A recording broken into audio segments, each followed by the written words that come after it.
Et à tout le monde, salut à tous, c'est temps pour virer regarder ces Camolistoué.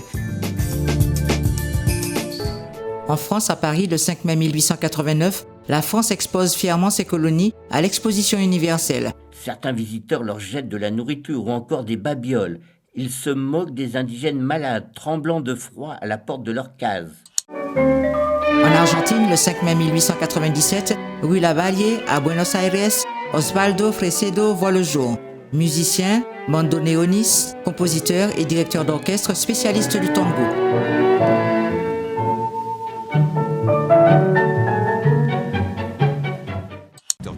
En Martinique, le lundi 5 mai 1902, malgré le calme apparent du volcan, le débordement de l'étang sec produit un lahar dans la rivière Blanche, l'usine Guérin est ensevelie, toutes les liaisons télégraphiques sont coupées et le réseau électrique rompu. À midi 10, j'entends des cris, on donnait l'alarme.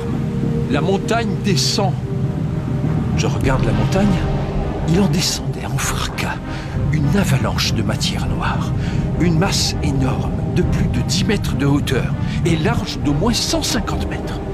Cette masse roulait contre l'usine. C'est un craquement. Tout est broyé, noyé, submergé.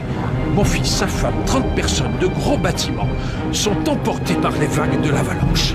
Escorting the Emperor Haile Selassie back to the capital of his empire.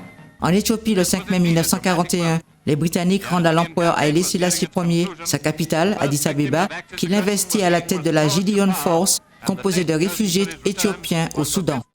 Jim Kelly as Jeff.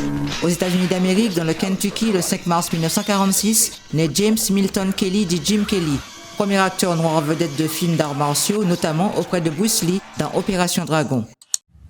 En France, le 5 mai 1959, l'ancien député guyanais Gaston Monnerville devient président du Sénat et le deuxième personnage de l'État après le président de la République. C'est le premier homme noir à accéder à cette fonction.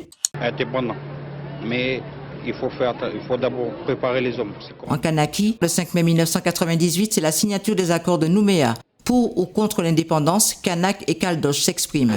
Si ça devient indépendant, ça se passera comme dans tous les autres pays. Pays où ils sont indépendants puis que maintenant ils regrettent, ça c'est sûr. Aux Antilles, à Sainte-Lucie, le 5 mai 2012, le Jazz in the South bat son plein, organisé par Labori Promotion avec des artistes de tous horizons entre masterclass et concerts.